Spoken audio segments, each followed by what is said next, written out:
Hey, welcome Xbox Nation to this week's new episode of the Xbox Factor podcast. I'm your host, Mr. BoomStick XL, and ladies and gentlemen, got an incredible show for you. Lots of big happenings. The big story of the day, folks.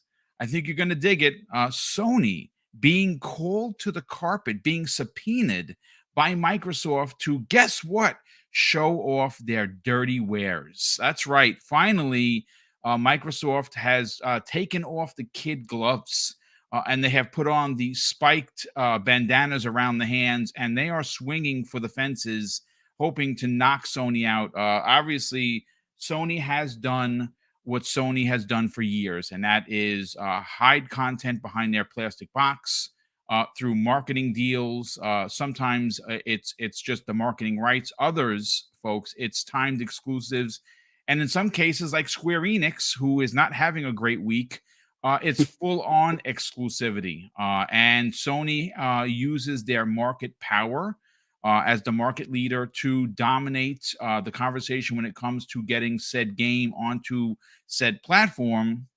And I think when you look at the strategy that is happening here, folks, Microsoft is trying to bring this to the FTC. Now, granted, this is common knowledge. If you are in the business like we are, we understand that Sony does these things because they're the market leader and people are afraid to move against them because of some of their dirty tactics. Like we how many times have you heard, oh, we're not getting said game from Sony because we gave the last game a bad review? A lot of times. Yeah. It's a really crummy practice, and it's what Sony does, and it's what they have been doing for years. And now, again, hopefully, at the end of the day, they will eventually bend the knee. And if you read the documentation that was put out there, Sony has a choice to accept the deal from Microsoft of 10 years for Call of Duty. And that's a possibility. Now, is it likely? I don't know. But we're going to get into the specifics of that. Now, as you can see, we're a little light on guests. Obviously, Retri is here, Infinite Numbers here. I'm going to try and get one or two more people to pop in because some of the normal folks that you've listened to years, they get hung with real life, real work, real life situations that they have to handle. But we will have a good show for you nonetheless. Retri, how you doing, brother? Welcome back to the program. Good. And you have once again been let down by Xbox Wire, who has not produced any new information regarding Xbox Game Pass. Yeah, Xbox Wire, you're killing me. This is like the fourth or fifth week since December where they just are not posting anything for what's coming out this week. It looks like nothing might be coming out this week. I see no shadow drops. So my Game Pass Weekly show will be airing after this podcast, of course. And we'll talk about what's coming at the end of January. We got some good stuff. So, but it is what it is, Boom. I don't want to complain about Game Pass this month because as a whole, it's still very solid. Persona 3, 4, Monster Hunter Rise, even though I just poked fun of it and a ridiculous amount of tutorials put me to sleep, which was only half a joke because I literally was falling asleep playing all the tutorials, but I am enjoying the game. I know a lot of Xbox guys thinks it's a little rough. A lot of guys like Monster Hunter World better, but I'm enjoying it. It's my first foray into the series, and I'm actually really liking it, even though I can poke fun at things I like. So, well, listen, if you're playing it, then you can't argue the fact you're allowed to have an opinion. I started it. I have not. I basically just created a character super late, and I'm like, you know what? After watching your video, like, I don't know if I have the time to really invest in this tutorial. It's a time suck for sure. That really. I mean, listen. I look. It's in Game Pass, folks. If you enjoy Monster Hunter, this originally was available only on a Nintendo product. Now it's available everywhere, which is pretty freaking cool. And you don't have to pay for it. You can literally just hit the download, try it, and if you don't like it, delete it from your hard drive. Super easy. But Infinite Umbra, welcome back to the program, dude. How the heck are you, man? I'm good, Boom. I'm good. I'm happy to be here with you too. I'm sure we'll have a few people jump in soon. And shout out to the chat. What's up, everybody? Good morning, afternoon, or evening. I'm not sure what time it is for you and your day of the time of the world where you're at. Yeah, much like you, Retri, I've been playing Monster Hunter Rise, and that tutorial was pretty long. And it was kind of sleep inducing after a second for me too. I won't lie. But and it's the thing I love about Capcom though, and like Japanese developers, they're not afraid just to be fully embraced like the Japanese cultures. It's just very Japanese. That's It the best way definitely, to put it. yeah, more so than like Resident Evil and stuff. You Very can much. feel the Japanese flavor. It's very Absolutely. cool. I like it. I love it. Yeah, I appreciate it. It's got its own quirks. I will say I don't care for how much of the hood is taken up with all of the info they put on the screen.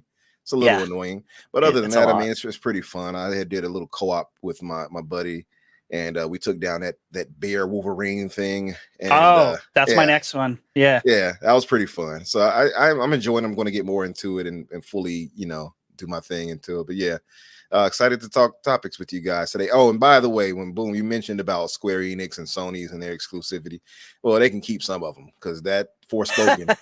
Yeah, I'm grateful we didn't get that. Yep. Listen, it's Dan just reached out to us, who's normally here. He had something come up at the last minute, so don't even sweat it, Daniel. We will get you back here next week, and Josh should be returning next week as well. Listen, Square Enix. I mean, the old saying, you kind of get what you get what you give out to the universe. Mm-hmm. And the way that they have been giving out to the universe has been Sony only. And obviously, I said this in a tweet that blew up, and I honestly and I truly mean it. I don't revel in the failings of a game from a developer because they're console exclusive. See, I don't play that game. I want everyone to succeed. But you see, the real conversational piece here isn't Square Enix and the fact that they have failed again. This is public validation, folks, for both Eidos Montreal and Crystal Dynamics. I said this yesterday on the Xbox lunch break special. The deal that has gone on with Sony and Square, where basically Square is under their armpit as a first party anyway, is something that's probably going to come to fruition at some point. And like I said jokingly, does SIE actually want Square? I don't even know if Square wants Square because they suck so bad. But the truth of the matter is that the two studios that they used to own that now are owned by Embracer Group were shunned, embarrassed, and thrown under multiple buses at multiple times for the games that they made under the supervision and funding of Square Enix. And we were led to believe that it was Crystal Dynamics that didn't have the talent. And we were led to believe, as per Square Enix, that Eidos Montreal didn't have the chops. And apparently, this American type of game that could have been made by one of these studios was made by Square Enix. And guess what, folks? It sucks. It absolutely sucks. And they did some real questionable choices when it came to the character and how they treated her in the game. A lot of stereotypical stuff that people were not happy with. Like I was talking with Kay Asante, and he had a lot to say about this. And I mean, you guys. I mean, this was not necessarily going to be a topic of the day, but you brought it up. Let's go to Umber first on this. Umber, what are your thoughts on this? I mean, is there actual validation for two studios that were literally like flogged publicly by Square Enix? Yeah, there's some validation. I'm hoping that the next things that they bounce back with is even better than it was when they were with Square, personally. And that'll be a nice, kind of a comeback story for them, and so to speak. The thing about Square too, like they were very hard on their Western front when it comes to that. And I think the problem with Square, part of it at least, is that they put the projections of what they expected those games to make way too high. Yep. Because Tomb Raider and Guardians of the Galaxy, they did well. Those sold well, so it's not like they undersold. It's just their projections were, I think, a little astronomically high compared to what they would bring in. And because those games are great, there's no argument against those games being great. And it just seems to me Square just doesn't quite know. Like even the moves they're making lately, all of them seem to make don't seem to make a lot of sense, honestly. The whole NFT thing they were doing and all that. It's just a lot of things they're doing don't add up to me personally. And then now you see the Forspoken situation, and that right there is just, I think, more proof of. And because if you look at most reviews for that, and I played the demo too, so I don't need the reviews themselves, but the reviews echo what I had pointed out myself when I played the demo, and I put in a good 2 hours, almost 3 hours worth of time into it. The game is just bad, and I think it's just going to the whole design aspect, and it might go to what you're pointing out, Boom, on Square just not knowing how to make good games anymore. I think they have a certain teams that do what they do best. And I think, for instance, Final Fantasy 16 will be good, right? And I think that's their niche. I think if they stay I within love that how you hole- pose the question. Like you talk about it, and you're like, right? Right? Yeah. Question mark. Supposedly. Question. I'm here to make you all think. That's my job now. But yeah, it's like, I feel like Final Fantasy 16 will be good. I feel like you put capable people behind that, which they have on that. I think that project is going to be worth it. But then you see them step out of that comfort zone with stuff like Forspoken, which is basically a glorified demo. And it was supposed to be a tech demo, but that did not live up to the standards, clearly, because it does, to me, personally, it looks like an early 8th gen game. It definitely looks like a 360 game. There's just no doubt about it, dude. Either a late 7th gen or early 8th. That's what it looks like to me from what I played. And if you look at Digital Foundry, they talk about how terrible the frame rate is and how it drops to sub 20 from a 30 or to the 40s from a 60. So I think the thing is just to go back and kind of get back on track for these companies. And we're hearing now the rumors is supposedly, allegedly, I'm hoping it's not true, but that Perfect Dark took a bit of a bump in that the next Tomb Raider will actually see the light of day before that. Yeah. So I'm thinking that they're going to bounce back stronger than ever under Embracer. And I'm still kind of hoping that rumor and like that theory rather of them holding them off for Microsoft later comes true, because I think those studios are great, like honestly great devs involved in Crystal Dynamics and such. That's why I was really happy when I heard them jumping on with the initiative. So to me, it wasn't a matter of these studios being a problem. It was a matter of the publisher. It's always Square to me. I agree. I mean, look, we're gonna get specifically into the again, it's a smaller story. It is a rumor. From what we understand, the head of Crystal Dynamics has come out and said, "Hey, no, listen, the development for Perfect Dark is going fantastic." But from what we also, again, this is rumors. These are theories, right? The Tomb Raider the game that they're saying is going to release a year before Perfect Dark does could be a multitude of reasons. Remember, it switched studios for Perfect Dark. It went from the Initiative, who was built to start the process of a game, and have another team come in and finish off the work. Right? That's the whole ideology behind the Initiative. I know there's been a lot of question marks of people leaving. I think the issue with the Initiative is they built it up and there were a lot of chefs. And not enough cooks. 100%. And there are some people that were in those ranks that were studio heads, and they were working with other studio heads. And I think what happens when you have two studio heads, they bang heads, right? One wants to go left, the other one wants to go right, and the one in the middle says, no, we got to go straight. And I think what happened is you put too many creatives in a room, and I don't know their personalities. Just think of your coworkers wherever you're working. There are some that are willing to work with anyone and go with the flow of the river, and other people want to go against the rapids, and that doesn't make a good game. So whatever's going on with Perfect Dark, understand that Crystal Dynamics is an unbelievable, rock solid studio.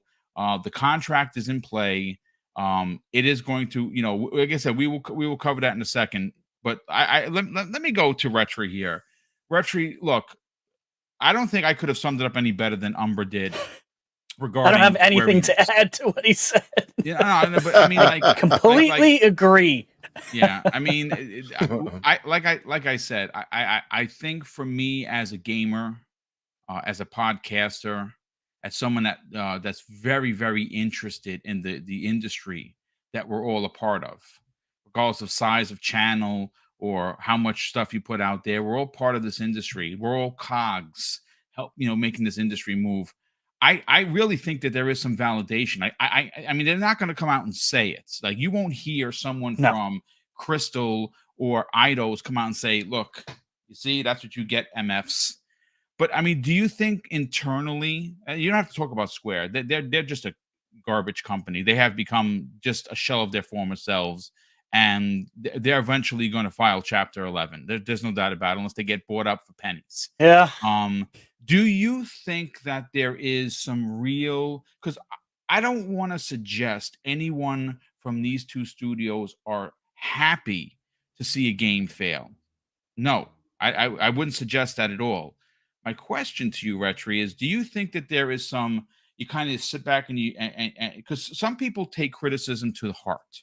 When someone tells you your work is bad and you know that you put, how can you not take that to heart? I don't know. I wear, my heart on my sleeve. And if someone says my stuff is junk and I worked on that thing for 4, 5, maybe 6 years, because development cycles are longer than they ever have been. Yeah, I take that to heart. It's why it's hard to, I don't want to judge for Forspoken and games like that, because I haven't played them. But I've seen enough of what other people are posting, and it looks rough. So yeah, after you get crapped on from Square, yeah, I'd be a little bit like, F you guys. You deserve the heat. They've made a lot of terrible business decisions, so I wouldn't be surprised, like if you said, if they do file for Chapter 11. It feels like they've been stripping down to get bought out by Sony, which I definitely think is still a possibility. But as you said earlier, maybe Square doesn't want Square, or maybe Sony doesn't want Square. I don't know anymore. They just don't seem to be able to get it right outside of Final Fantasy anymore, which is too bad, because I don't want, as you were saying earlier, I don't want anyone to fail. I didn't want Forspoken to be bad just because, Sony got it and there's exclusive rights. Yeah, I agree. For 2 years or whatever the heck it is. We're not missing much, it looks like. But, it is what it is. It's going to play out how it's going to play out. I think Square's clearly in trouble. So time will tell. I think probably this year we'll know if Square is going with Sony, or I should say if Sony's going to acquire Square. I think it'll probably happen this year. Well, Sony currently is at a holding pattern. They don't want to make any moves because obviously now. They're going to wait till this deal. I should say done. Second half of this year. Yeah. I mean, look, I think they're still hoping the deal gets blocked. I know there's a lot of people that hope that. I don't think it's going to be blocked. I think there's going to be a significant amount of concessions. I think everyone is going to walk away a winner. I think Microsoft is going to get Activision Blizzard King. I think that the powers that be, the FTC, the CMA, and the EU Commission are going to specifically say, we want these things to be in place to make sure that the market share isn't abused and isn't, one-sided. I think Microsoft has the proof of evidence in front of them. I don't think that, again, this is not coming from a fanboy's point of view. The evidence is there, folks. You know that I'm former law enforcement, and when you have the evidence, you can't lie with numbers. You can't change ideologies to fit a narrative. It is what it is. Sony's the market leader. They have been for 2 decades. They continue to be the console leader, even though The Switch that was put into a different category is selling as good or even better in some occasions. It's you can't change history, and the numbers you cannot lie. You can suggest, you can have opinions, but you can't lie about the numbers, and the numbers are what they are. Microsoft is in third place, and when you consider Apple Arcade, which some people like, what is Apple Arcade? They don't have anything. You know what they have? 100 million plus subscribers. Exactly. So if you consider that to be nothing, then you are really looking at this from a fish-eyed kind of a view. 100 million subscribers to our Apple Arcade that doesn't have any AAA bangers, as the kids say. So goes to show why King is so valuable. Sorry. No, I was just saying it goes to show how valuable King is, because those games, like you said, they're not bangers, so to speak, but those games are, live service, not live service, but like what's the word I'm going to use? It's like free to play. MTX, yeah. Microtransaction machines. Yes. Candy Crush. Yep. Yeah, I was just going to mention real quick that I think Microsoft is looking at Apple specifically, and why I think the family plan, if everyone decides to share it, only being $5 a month, matching Apple's price point. Yes. You know what I mean? They're looking at Apple. Hey, they can do this. Why can't we?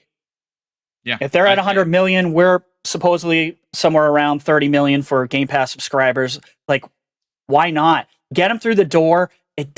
People are hanging up on the price, and I think that's a mistake, because we all know the money comes from MTX, DLCs, like just downloadable content that you pay for, skins. That's what's making the money. You know what? Ask Fortnite. Yeah. Yes. Well, perfect example of that. I mean, this is a theory that I think everyone has, tackled internally with yourself.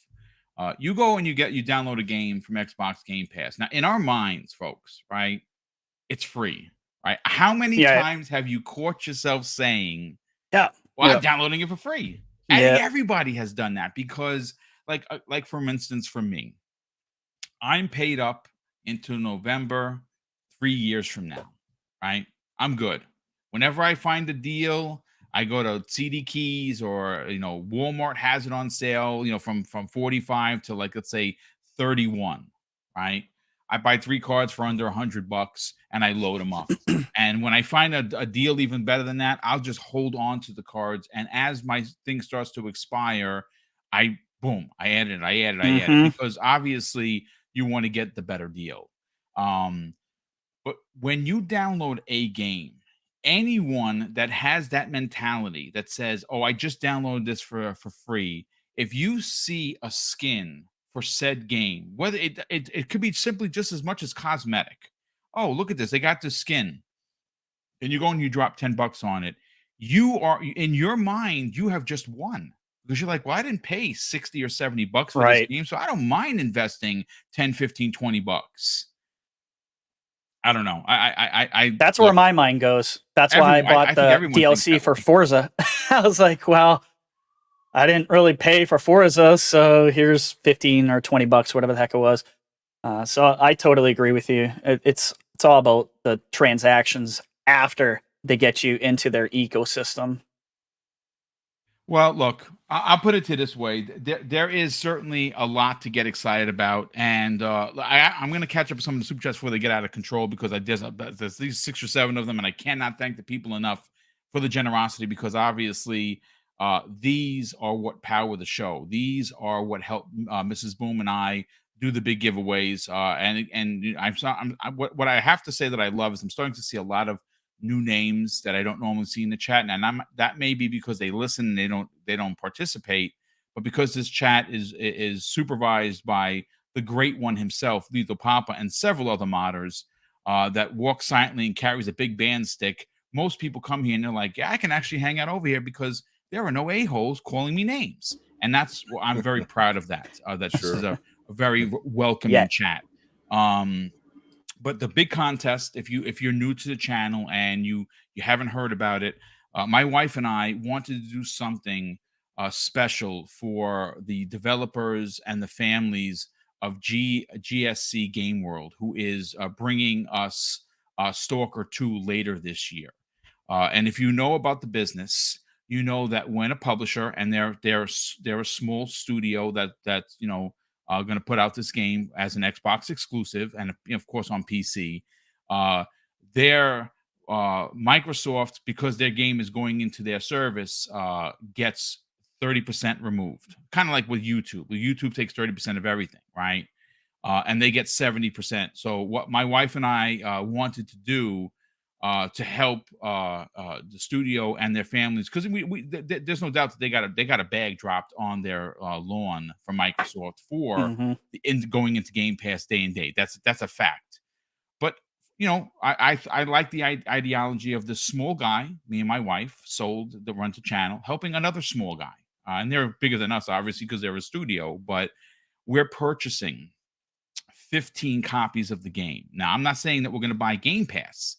We're actually going to buy 15 full price copies and give them away to you. Give them away. And it's going to be over $1,000, right? Just do the math. There it is. No problem. And we take these super chats and these channel membership funds that we get monthly from YouTube, and we kind of tuck them away in our sock drawer. And when the time comes to do these big giveaways, there's the money. Sometimes it costs us out of our pocket, which we can only do so much of because I'm retired, but it's our way of giving back. So yeah, that's why I cannot thank everybody enough for the incredible support. And the first super chat of the day comes to us from a very good friend all the way from Australia. Shooter 2853 drops a very generous $10 super chat and says, "Hey, old Boom and young Mrs. Boom." She's how younger is she? She is about a month and a half younger than I am. We're close. So she always says, "Hey, you see, you're older than me." She says it all the time. It's hilarious. He says, hello, old Boom, a young Mrs. Boom, Retri and Sir Infinite Umber, just been listening to Cool and the Gang. Oh, good stuff. Oh man. They don't make bands like that anymore. Matt's I listen to them all day long. Tonight. Let's celebrate. It's all right. Yeah. You're in the right place, Shooter, with a bunch of old people. Absolutely. What's up, Shooter? Says, hopefully this is an omen for this year. Celebrate time. Come on. Absolutely. I think it's going to be, I think gamers, old, white, black, white, tall, fat, skinny, whatever religion, sexual orientation. I think anyone that considers themselves a gamer is going to be feasting this year. Yes, I don't care what platform you're on. There's going to be something there for you and your taste. And I've said this before. I honestly believe in my heart of hearts, and I've said this before, and I have been wrong, and it's no problem to be wrong. But because of the stout list of incredible titles across PlayStation, Nintendo, and Xbox, my God, ladies and gentlemen, I really think that 2007 is not going to be known as the year of gaming anymore. It's over. I think it is over. I think that finally, a gaming year comes in and just says, "You can leave now, sir. I'm taking over." And I just think there are so many incredible games. Like I said, the two conundrums, like, we really have a good idea of what Microsoft is doing, right? They have let a lot of cards on the table. The two question marks is, we know Sony has Spider-Man 2, right? We know at least Nintendo has Tears of the Kingdom with Breath of the Wild 2. Those are two monster titles, massive games. What we don't know is what they have up their sleeves. Does Sony have something else? And they probably do. What does Nintendo have? Do we see Link come out in the first half of the year and we get Mario Odyssey 2 on the back end like they did back in 2017? I don't know. It's possible. So everyone is going to be eating well, but I think that the real excitement is for Xbox, because I think Sony is going to have a very, very similar year to what Xbox had in 2022, which wasn't great because they just don't have their first-party games ready. They dumped a lot of first-party games in 2022. A lot of them critically reviewed and commercially reviewed well with fans. I think my Xbox is going to have a mirror image of what Sony had in 22 for 2023. But Gameplay HUD Zero drops a very generous $5 super chat and says, "What's up, Boom and panel? Even though I love Game Pass, I feel like this gen. I feel this gen is underwhelmed me. The excitement I used to have has been doused." I mean, I hear you, dude, but That's okay. You can feel that way. no, it absolutely should. Yep. That's how you feel, brother. That's how you feel. I think that once Microsoft's first party starts to roll and you start to get like these little games in between, like I said, I think Sony's strategy going from all the way back to like 2017 to like 2020, those 17, 18, 19, 20, those 4 years, they had a really strong lineup with first party, but what they also had was these second and third party deals of smaller games that were sprinkled in the middle. And what that did for Sony is elevate their brand, because not only did they have their first party bangers, as the kids like to say, but they had these other games that weren't on other platforms. Yeah. And those were raised right along with the excitement for their first party. I think you're going to see that this year with Microsoft. Like, we have a lot. Oh, I know you are, Boom. I mean, Excuse me. I'm working on a video outside of Game Pass. It's staggering. I'm not going to say it's going to beat 2007. I'm saying it's going to obliterate. It's destroying 2007. That's how many freaking third-party games. There's about 20 of them that were supposed to be in 2022 that are all coming out this year. The list is insane, and that's not even Game Pass. Was Gamer saying that he's not like excited for games this year? What was he saying? What he said is he says even though I love Game Pass, I feel like this gen underwhelmed me. Okay. The excitement I used to have has been doused with the thumbs down, he says. I get it. Okay. So I mean, I think that'll turn around soon enough for you, brother. Don't even worry about it. This is the year, man. Yeah. I know we always say that. I think this is the year. But Highlander 001, generous friend of the program, drops a very generous $10 super chat and says, "Afternoon, Boom, Retri, and Infinite Umbra. I said from the beginning that Sony inserting themselves into the deal would come bite them in the ass.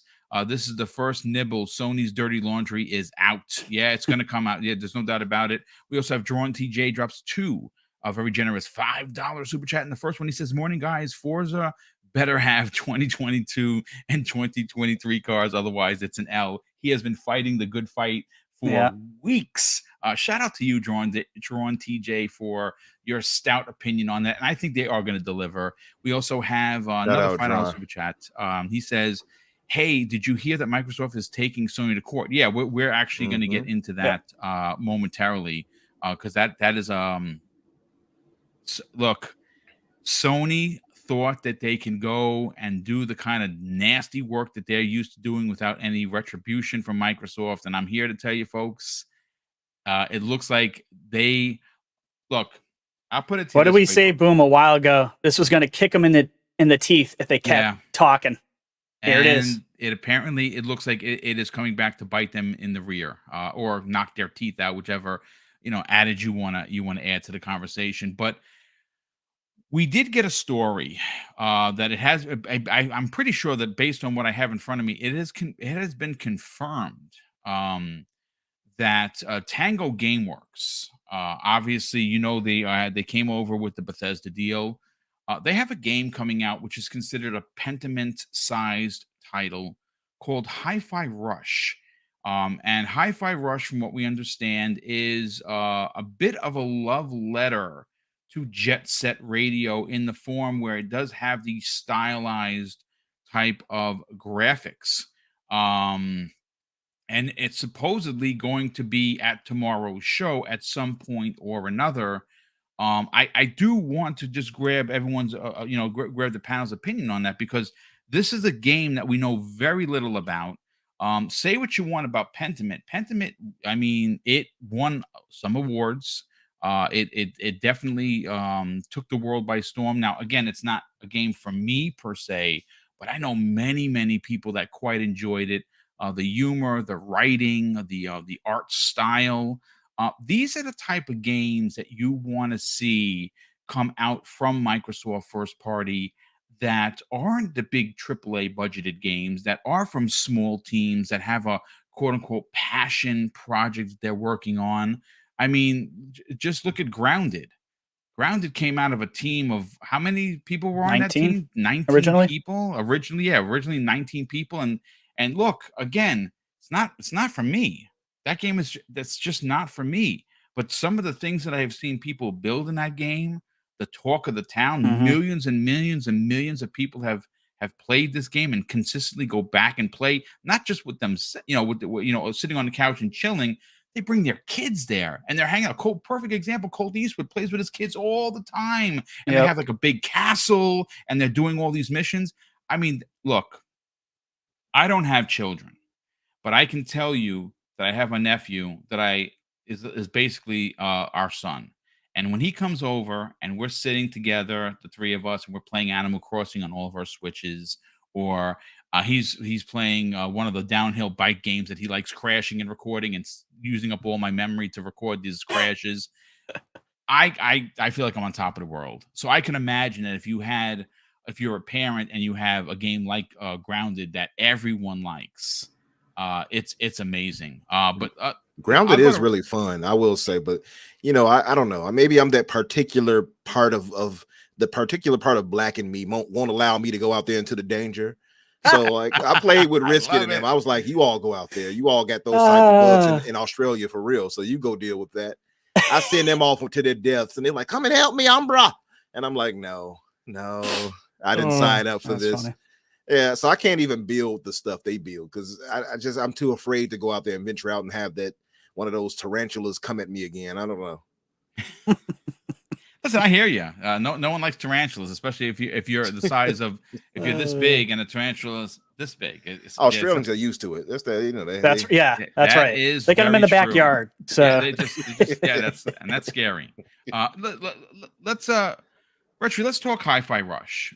This is the game. It's going to go into Xbox Game Pass. Again, it's one of those titles that may not hit for everyone, but may be like, oh my God, this is awesome. I can't wait to play it. And would be a nice surprise. I don't know what other surprises they're going to have for us. They pretty much laid out the groundwork of what we're going to see tomorrow afternoon. We know we're going to see Minecraft Legends. We know we're going to see Forza Motorsport. We know we're going to see Redfall, which I'm actually super, super stoked to see because that game looks gorgeous. And I cannot wait to be to be a part of that, both in single and multiplayer, which I think is fantastic. But Hi-Fi Rush, it would be nice if it's there. That is the rumor.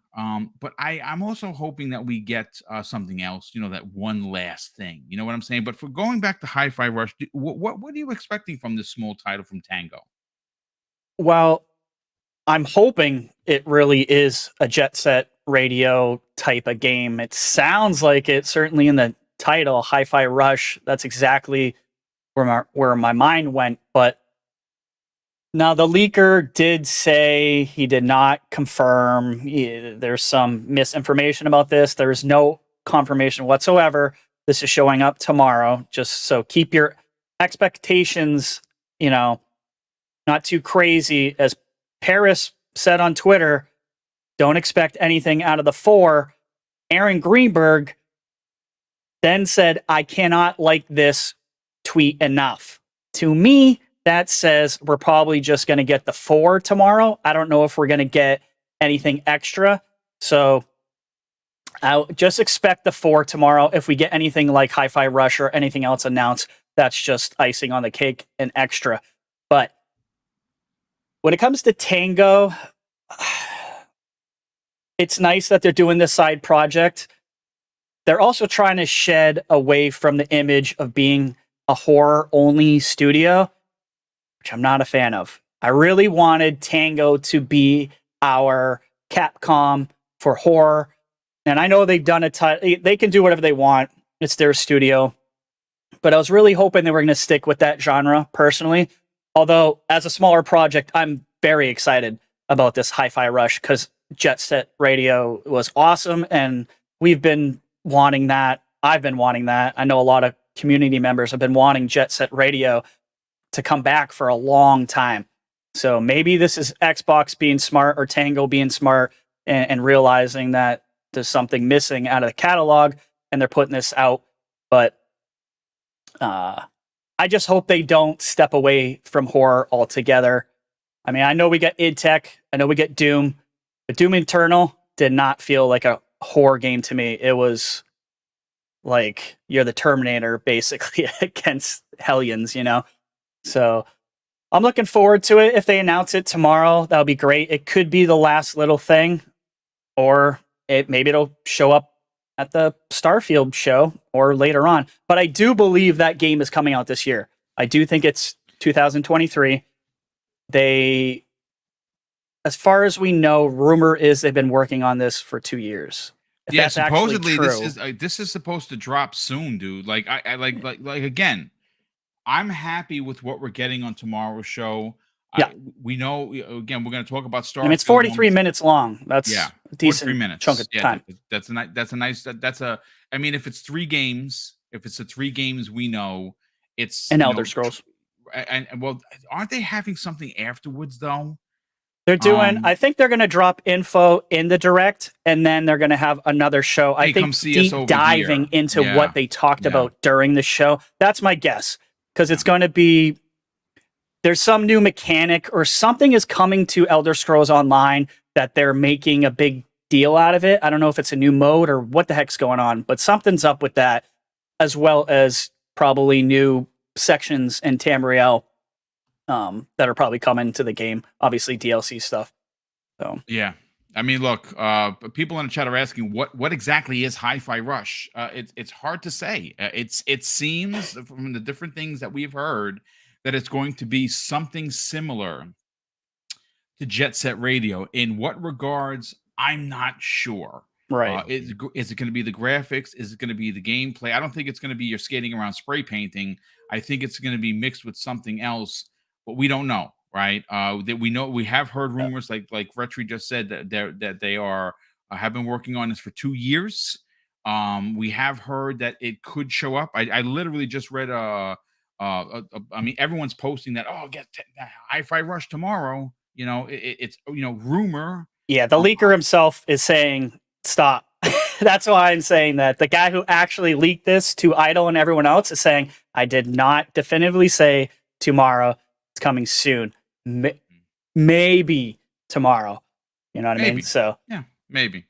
I mean, look, at this point, a new game from Tango Gameworks, who is, I mean, well, they did do what was the last one that they did? They did do I had it in front of me. Ghostwire Tokyo. Ghostwire. And that is coming soon. That is coming soon. I am looking forward to playing that game. I didn't play it on the PlayStation 5. Me too. Yeah, I'm just like, you know what, at this point, I'm so behind in games. Folks, I don't know about you. Yep. My game backlog is just sick. I'm just sick of it. It's just too many games. Look, Umbra, let's get your hot take opinion on this. This is a game that's going to come out, and it's going to be a lot of genres potentially put together. It'll be a new IP, a fresh take on some older IPs like Jet Set Radio, and I think that Jet Set Radio to this day is probably one of Sega's finest IPs that I hope at some point come back in a big way. If you go and you play them, because a lot of the games are, especially the OG Xbox one is backwards compatible. The game looks stunning, like stunning cartoon-like graphics. The soundtrack is just to die for.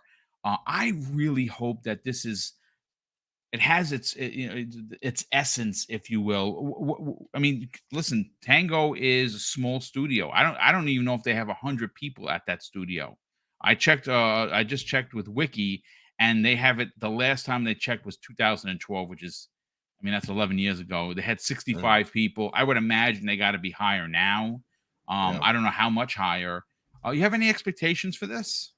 Nothing major. I just expect it to be a good game because, Shinji and such people involved behind it. From the rumors, like you said, it's basically supposed to be or at least it's rumored to be a Jet Set Radio type of game, which is a rhythm-based brawler. Looking at the Reddit leak here, so I'm interested in seeing if that's the case. They're unsure if it's going to be on any other gen or anything like that, cross gen. But yeah, it sounds exciting. I know it's a lot of people out there that love Jet Set Radio, so I know this would be something that would be welcomed by them. And then you have a lot of rhythm-based games. And it's kind of niche, but you have some that are, beloved by people. Even the newest, what is it? Metal Hellsinger. Yeah, Metal Hellsinger. Love that game. People love that. So I can see it doing well if it's done well, which I think it would be. And like Lethal pointed out, not every game that they put out has to be this super big AAA game. I agree. So I do like the fact that hearing this, that it allows, Microsoft is allowing, like we've been thinking and saying for a while, their studios to kind of produce all types of games, not just AAA. So this is welcome, I would think, and it kind of pulls back that nostalgia bug for Jet Set Radio future and radio itself. So I'm all for it. Like I said, I think too, as far as with Tango, how it goes, I'm not sure what their numbers are right now. I would agree with you that it probably is closer to the 100, if not past that by now. That's what I'm thinking too. Yeah, but I think they had to have expanded Tango out by this point, I would think. Yeah, I would imagine so. Yeah. Also, too, though, I think they had something where it was mentioned when Shinji talked with Phil during that past showcase win.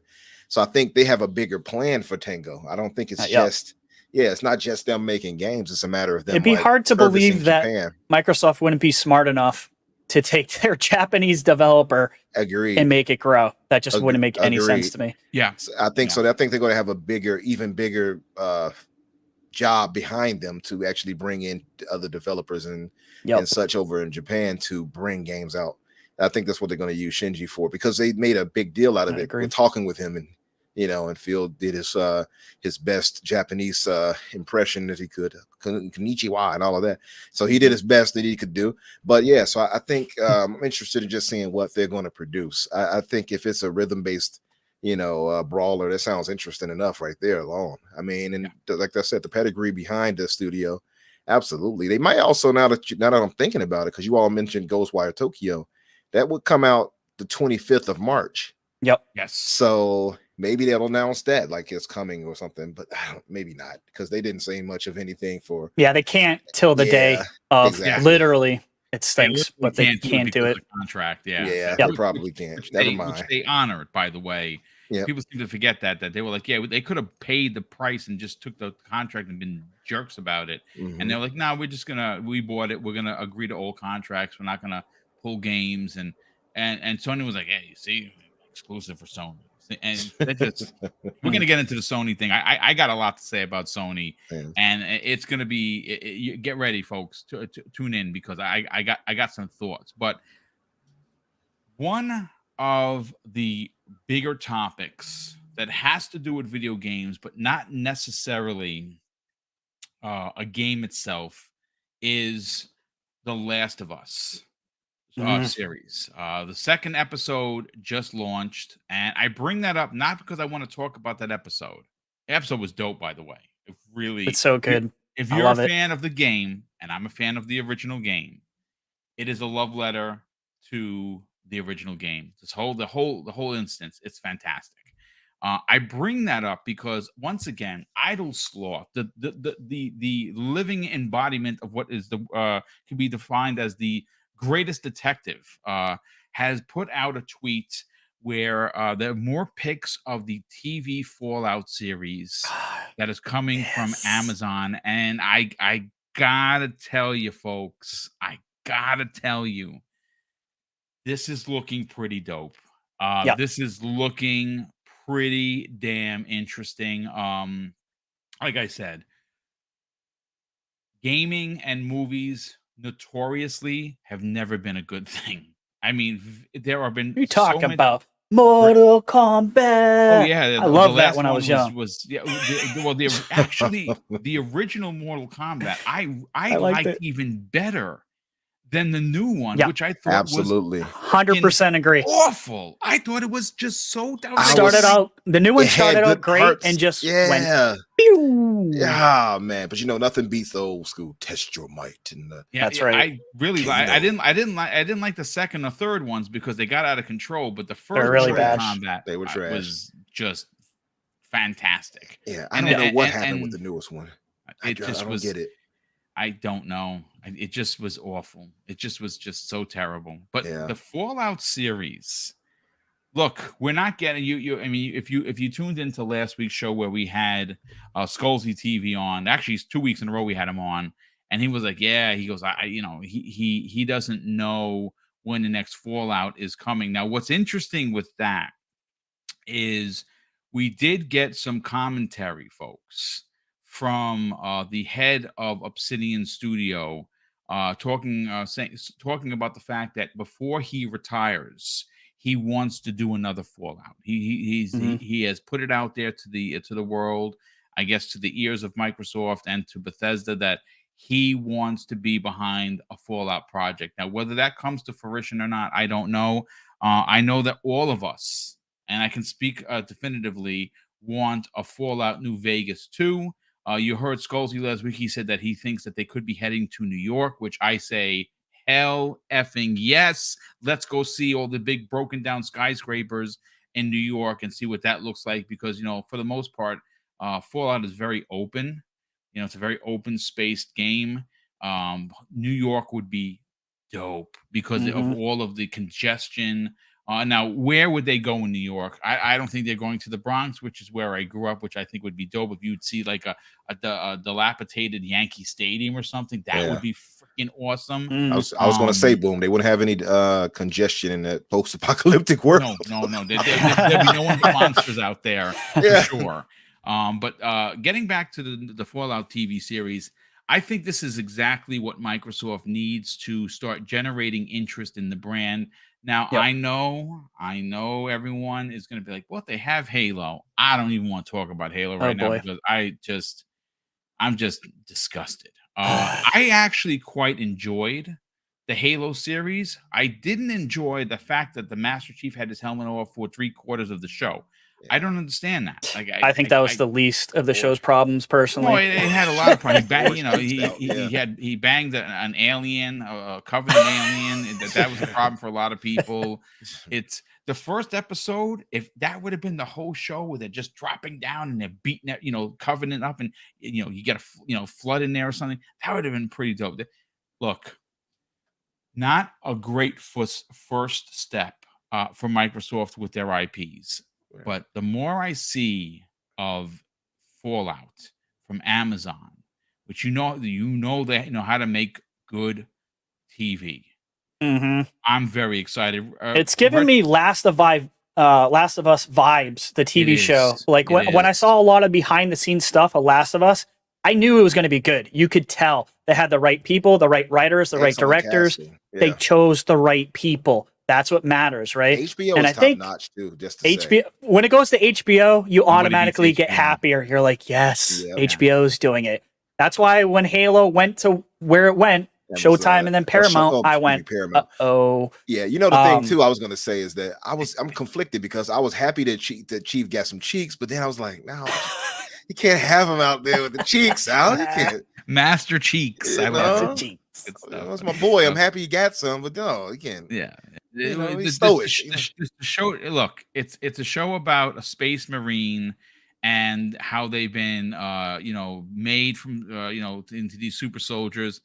I understand all that other stuff, between the line stuff, like we don't need to see him taking a shower, we don't need to see him getting naked and getting on with another with a chick. We don't need that. What we need to do is see him kick Covenant ass, and we didn't get enough of that. I just think the writing was bad, personally. I think it was just not good. But because those are actually good actors. What's his name? Absolutely. What's his name that played Chief? It's not Corn Stash. Yeah, Porn Stash. Yeah, from what is his name? Orange is the New Black. I cannot remember his name at the moment, but he's actually a solid actor. So, like, I expected that. I will put more of that on the writing than him and the cast. Oh, 100%. And but for what it's worth, I did enjoy the series, but it just wasn't up to snuff compared to what it should have been. It clearly wasn't. And then you see The Last of Us, and I have to give them credit. It actually is pretty solid. Day. And it's like the couple of parts, especially again, I don't want to ruin it if you didn't see, so I won't say where it's from. So good. Specifically, the second episode. Well, first of all, the show opens up like the game, right? If you've seen the first episode, when I ruining anything for you, it literally opens up like the game, which is phenomenal. The second episode, which again, I'm not going to say specifically where in the game it's from, but it is literally 1-to-1. It is done so good. It is done so well. Like I said, I hope that the Gears of War series from Netflix, both the live action film which they're doing, and the animated TV series does justice to the brand. I don't know what happens. I mean, Halo is coming back for a season 2. I will tell you this. It was their number one show. I mean, it was. I didn't like it, but that doesn't mean it wasn't a huge success. Oh yeah, it was a big for success. The streaming platform. No question. But the director is not name was coming Pablo, back. by the way. People in the chat answered it. Thank you, Pablo. guys. Thank you. Jeez, Pablo Schreiber. Yeah. I can't believe I forgot Pornstash's real name. Yeah. Pornstash. I love it. So you know what? Let's get your opinion on this. Again, we're going to get into the really big topic. I want to read. There's a lot of chatter with Sony being called to the carpet, being subpoenaed by Microsoft, and I got some. I know, Umbra, you have some thoughts about this. This is and Retri as well. We saw this coming a mile away. Sony thought that they could be D-bags, and lie and create this false narrative about how they're just doomed. They're just doomed when it comes to Call of Duty and how important that series is, and how Microsoft is going to just take over the universe if they get this deal done.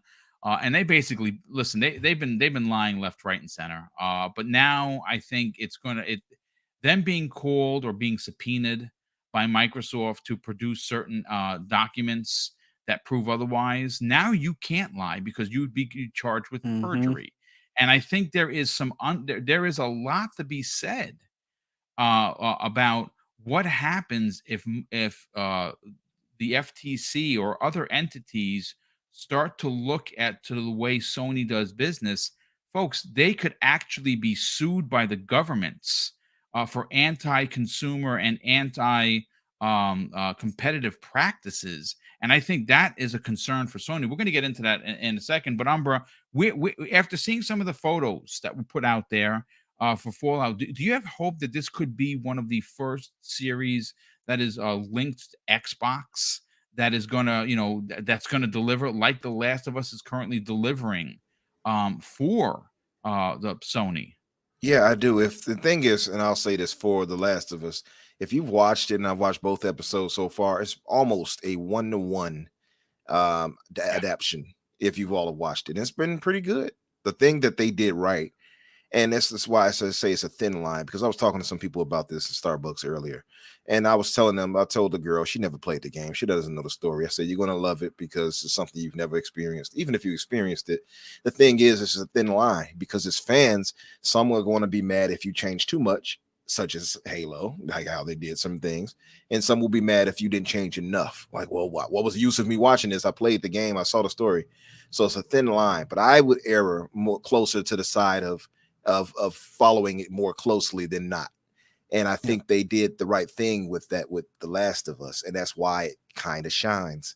On top of that, you've got a great cast with so many excellent actors in it already. So that helps too. And what I will say for this, and for why I feel that Fallout could be that thing, is a couple of reasons. One, Todd Howard approached Jonathan Nolan, so having him on board could be a positive. Now I'll say this.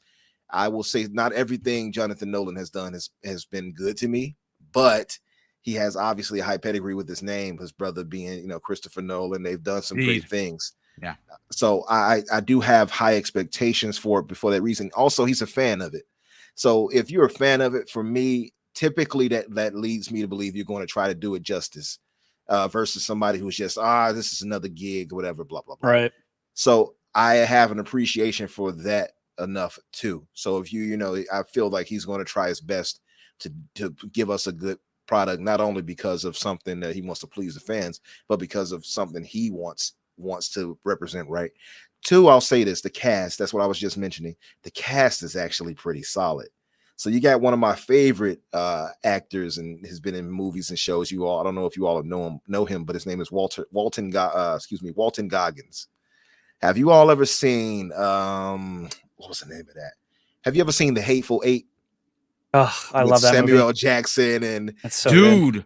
That movie was violent. Yeah. That movie Hilarious. was hilarious. He is so good, though. He's so good at being like a funny Walter Goggins. Is so good at being a funny, wise ass bad guy. Everything he's in, he's so good.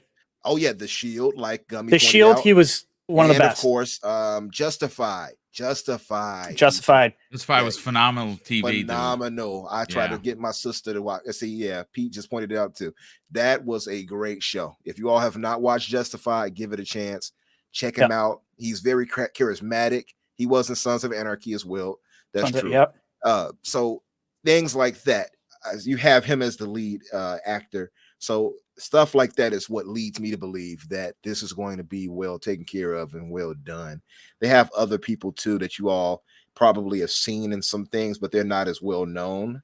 But I think they're solid actors. But him being the lead, obviously the lens is going to be behind him and focused on him. So I'm just excited for that alone. I think he's going to do a great job. I've liked this man in everything he's been in. Everything. I have never been disappointed by a performance of his. So I think all those things. And I'll say one last thing. If you all haven't seen, or if you have, you'll know what I mean. If you've seen the Lord of the Rings from Amazon, dude, production value, insane. Mrs. Boom and I loved it so much. Now I get it. It's not the Lord of the Rings that you're used to with Frodo, or of course, the prequels, which we absolutely loved. Mm-hmm.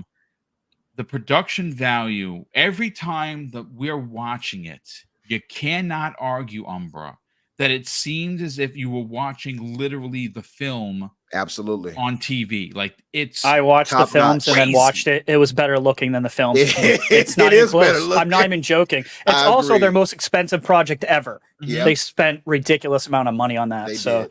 They did. But that to me speaks to what the quality to try to reach. And they have to spend that much to me, because that's what HBO spends. HBO doesn't spend quite as much, but HBO they have such a pedigree and legacy behind them that other people have to try to match that.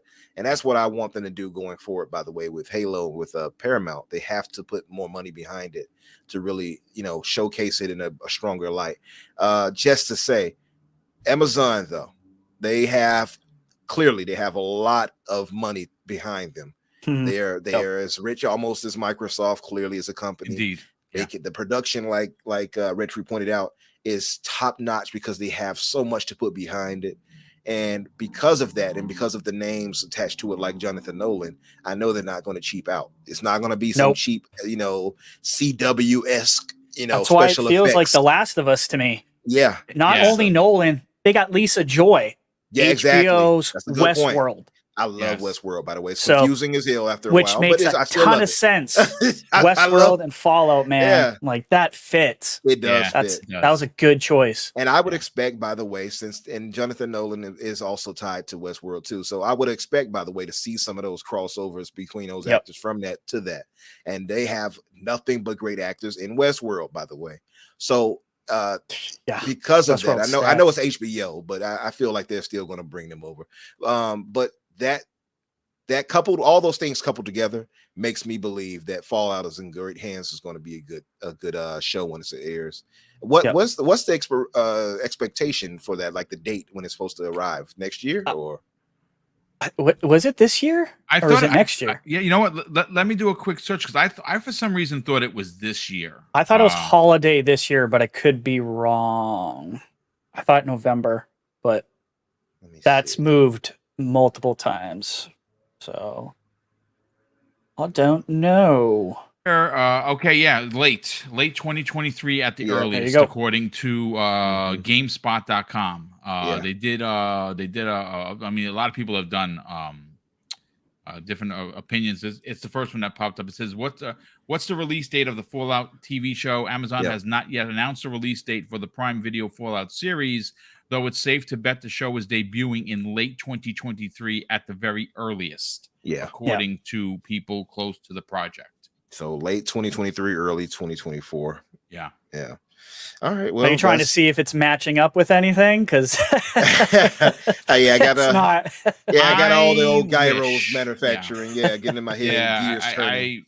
Look, I'll say this. We talked about it briefly yesterday, and it has been confirmed by numerous places. Specifically Benji Sales, which Benji's a great dude. Guy knows his numbers. That's a numbers guy.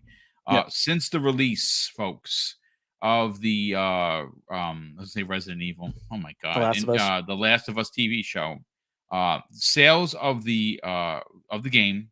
Now, I don't have specifically if it's just the PlayStation 5 or it's just sales of the game, because it's still available on the PlayStation 4, the remastered edition. 238% it has gone up. Right now, think about that for a second. The game, yes, it did. They didn't release day and date together. It released earlier last year for the PlayStation 5 remake, and obviously the game is still available to buy anywhere. It is almost a shame that the only thing going for Fallout right now, and I'm no slander. I'm Fallout 76 is just not the Fallout I want. I know that it's way better than it used to be when it first. And again, I said this publicly. I bought the game. I bought the collector's edition, folks, but I didn't buy it for the game. I bought it for the helmet. You bought it for the goods. Yes. And I one of my favorite collectibles. That power armor helmet is dope. It is really cool. It's the one without the lead too, because there was a Nuka-Cola one that came out that had the recall because it actually had like lead in the paint. People were getting sick. It was just dumb. It's dumb. Yeah, it was bad. Pretty bad. I wish there was a game coming out of an official Fallout game, but I have a very strong hunch that we're not going to get that unless Bethesda really, puts the pedal to the metal hiring, and somehow or another dual develops, meaning Elder Scrolls is being made by a team. And I mean, they could do this, folks. I honestly don't know. That's what I want. Them to do it. Have a dedicated Fallout team running parallel with the dedicated Elder Scrolls team, and have your other team that made Starfield, continue to do that with the DLC. Now, is that a lot of development? Hell yeah, it is. They're also under the umbrella of one of the richest companies in the world, and I don't think we should wait until 2032 to get the next Fallout game, because we may actually be living in a Fallout universe if this world continues the way down its path. But I don't think it makes sense either, Boom. Like with Game Pass, they need more content more often. You need to shrink that 6-year cycle and cut it at least in half, right? Between the major titles. Yeah, I agree. Where would you all think, by the way, that Fallout will take place? Because the images we've seen, it kind of seems like it's in the South. Oh, the show? Yeah.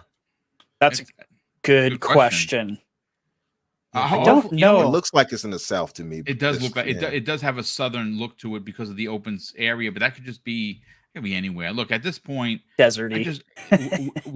There's a couple of things going before we get into the Sony topic, and first of all, let me just, because I'm going back and forth in front of me, folks. We have over 500 people here, which is crazy good. Like, I can't believe this. We have this many people here. Hit that like, guys. Yeah, please. Thank you so much. Hit the like button.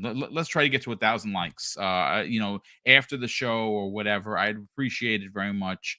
I'm going to catch up on the super chats before we get to the Sony topic, but I'm just hoping that this success, which again, it could flop for all I know. I'm just saying that we could see some serious success. Oh man, hold on. Let me just add this to the stream.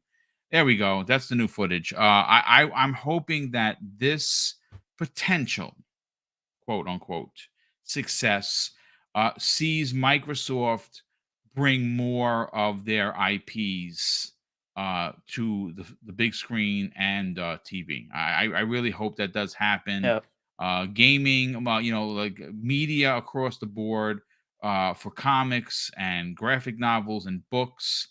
and gaming has been done for so long. I really would love to see Microsoft come up and deliver like a really, really solid Gears conversion from game and comic and graphic novel Absolutely.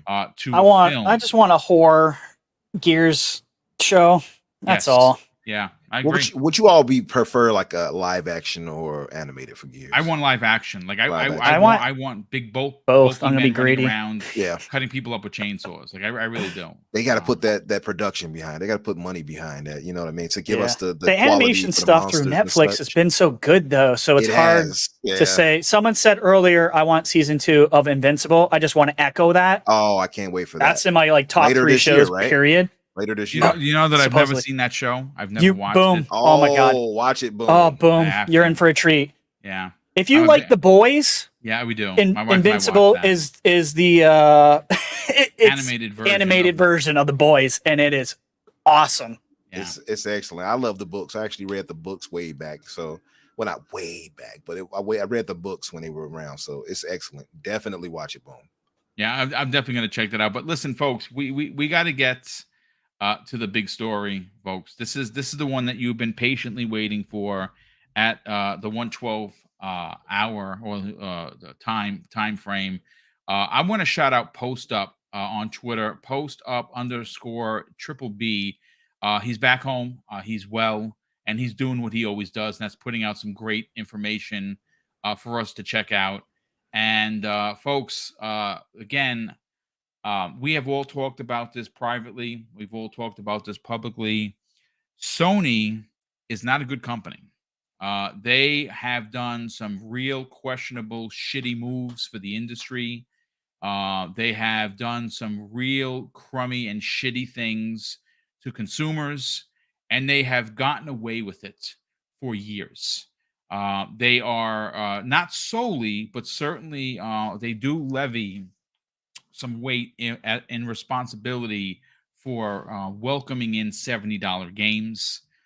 They have done some real egregious things when it comes to going against the grain of what Microsoft does with you buy a game on Xbox, and if there's an updated version for it through smart delivery, you get it for the big price of pressing a download button. In some cases, it downloads for you. Sony has figured out a way, and they have pushed the market into charging people $10 extra to get that upgraded graphics. They have done egregious things in crossplay, using the excuse that they are protecting the children, to charging publishers and developers a crossplay tax. I mean, I think that the biggest black eye of what Sony has done to the industry negatively is they have raised the console by $50, something that has, in the history of console gaming, never become a thing. After 2 years, it's almost expected standard fare that your console will drop $50. And they, told the world, we're going to charge you $50 more. And they did that, and they did it sneakily, if you will, here in the States, where Microsoft isn't too far behind. They're still the console leader, or the market leader, I should say. But Microsoft is creeping, right? They're creeping up with the Series S. Series S is selling very well for Microsoft. So they couldn't do the $50 increase here in the States. How they masked that was giving you Horizon Forbidden West that didn't sell very well for a multitude of reasons. And they packaged it in there, and they charged you the extra $50, and they're like, hey, look, you're getting a game. Yay, right? But now we kind of see that Sony might be in some trouble. Because according to FOSSpatents.com that put out this proposed subpoena by Microsoft, obviously Microsoft is fighting for their lives right now in trying to get this deal done. I think with a significant amount of concessions, folks, being well-minded and not being a bot or a pony or Nintendo a nerd or whatever you want to use your terminology for that, just being an actual person who has a vested interest in this industry. I think ultimately this deal is going to go through with significant concessions. And like I said in the opening, I think everyone wins. The FTC wins because they fought back against bad tech, the big bad tech. I think the CMA and the EU win because they went up against big tech, Microsoft, and they made Microsoft potentially bend the knee. But at the same time, on the other flip of the coin, someone is going to come into that region, into that marketplace, and challenge both Apple and Google, which we know has been called a duopoly. We know that they're in that region. They are the only two mobile gaming spaces where people have to spend their money. And the British government, they don't like that. They don't like the fact that they can't they can't do anything to them. So in injecting Microsoft into the conversation, who has already said they're going to have an open-ended platform, literally from the beginning since this deal was announced, is a good thing for the market. But we learned on last week, folks. I'm sorry. Today is Tuesday, so we learned a couple of days ago, might even been on Friday, that Microsoft has served SIE proper a subpoena to show their books, to let it be known to the FTC on some of their bad behavior. Now, what exactly is going to be shown, I'm not sure. But I know that it was originally presented. Microsoft had to do some revisions to it. It was then resent to SIE proper, and they asked for a 1-week extension when it was due on the 20th. So their response is expected on the 27th, which is Friday. According to the blog post here, Sony does not want to provide documents and or witnesses that to Microsoft, who has requested for the Federal Trade Commission adjudicative proceedings regarding its Activision Blizzard deal. And it goes on to say this, folks. On Wednesday, and this is the author saying this, I wrote that Sony may live to regret the marketing definition and theory of harm it explained in connection with Microsoft's acquisition of the Activision Blizzard King deal, and that the top 3 priorities for third-party integraries and depositions will be Sony, and Sony. Today, I tuned out that Sony, despite all of its efforts to lobby regulatory authorities over the deal, is indeed uncomfortable with the obligations as a highly relevant third party to the FTC. I'm going to go first here to Retri on this. Look, folks, this potentially spells significant trouble for Sony on a multitude of levels, right? They have come out and they have told the world, specifically the CMA, the FTC, and the EU Commission, that this deal is bad for gaming. It is bad for the marketplace. They have put out all of these, flares that if we don't have Call of Duty, we are in trouble. We are going to be snuffed out. And we know that it's all a lie. We all know it's smoke and mirrors. Retri, is there a world that all of their dirty dealings that have been marketplace acceptance because of their leadership in the industry? People are afraid, folks. Let's call a spade here, folks. People, meaning publishers and developers, are afraid to say no to Sony. So a lot of the decisions that are made are somewhat someone would consider forced decisions because they are the undisputed champion and market leader. And if you don't move with Sony, you get bucked off and left behind. And we've heard these stories.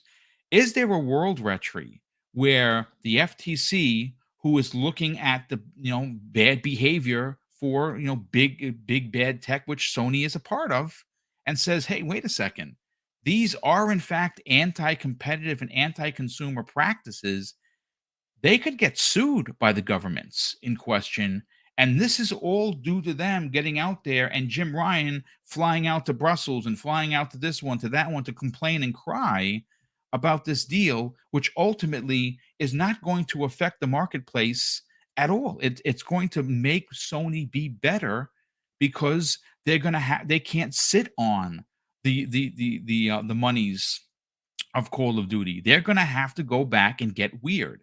We may even see, because of this deal, SOCOM get redeveloped and reimagined by, I don't know, Bungie, one of the best first-person makers in the world. What are your thoughts on the rumblings that Sony has to now show these governmental entities their books? Well, Sony opened its mouth and effed up. Like, you know, they wanted to kill this deal so bad, they were willing to do anything and say anything. And now Microsoft, as we expected them to do, is going to force them to open up their books.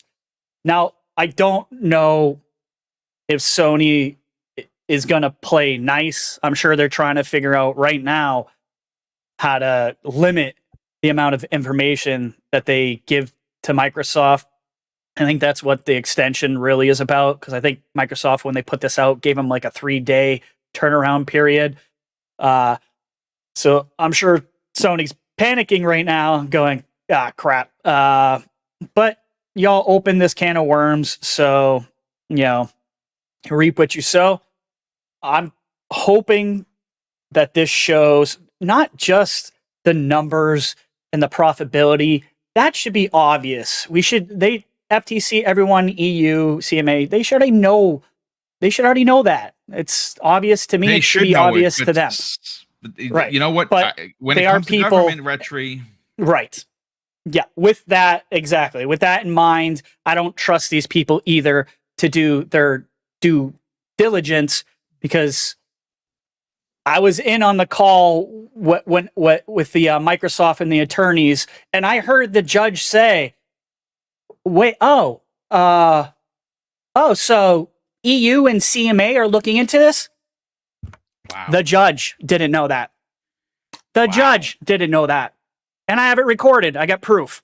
I'm surprised a ton of people didn't report on that. I didn't say anything because I don't want after the guy go after, you know, the honor. But he didn't know that. And my mind was blown. I'm going, what the hell is going on? How does a guy who's overseeing this, you know, for the FTC, really, he's you know, it's not the federal courts or anything, but still, that didn't know. The attorney had to say it twice to him. So anyhow, yeah, there's not a lot of trust when it comes to me and the FTC and believing that just because they're supposed to do the right thing, that they're going to do the right thing. Because if that were the case, this would be over. This would be over. Yeah. We'd already be done. Yeah. So I'm just glad that Sony's going to get exposed. I want to see beyond their numbers. Like I was saying earlier, I want to see the deals that they're making, keeping games off of Xbox. I hope that gets highlighted, because if it's such a big deal about Call of Duty and all this other stuff, then we get to show that the leader is doing this. Not only are they doing it, they do it more than anybody. Yeah. That's their entire business model. That's why Sony is who they are. For years. I mean, if you retry to your excellent point, I mean, anybody in the room raise a hand that the last since the start of the Xbox One generation, where Microsoft relinquished the marketing rights, which was an awful blunder by leadership back then, has Sony gone out of their way to lock up certain things that are only available on their box when it comes to Call of Duty? I mean, for crying out loud, the zombies mode was held back from one platform because of a marketing rights deal, and we've seen it only on PlayStation. How many people have seen the posts from people where, going all the way back to the start of the Xbox One generation, only on PlayStation, all these badges for Call of Duty, for all of the Call of Duty since then, that have had these exclusive items and modes and things of that nature? I mean, Hogwarts. I mean, well, Hogwarts is another perfect example of that. I mean, the mission is garbage, but it's a still mission like that annoys me. It's just almost a as much mission. as an entire Yeah. game not being. It's just a weird thing to do. Yeah.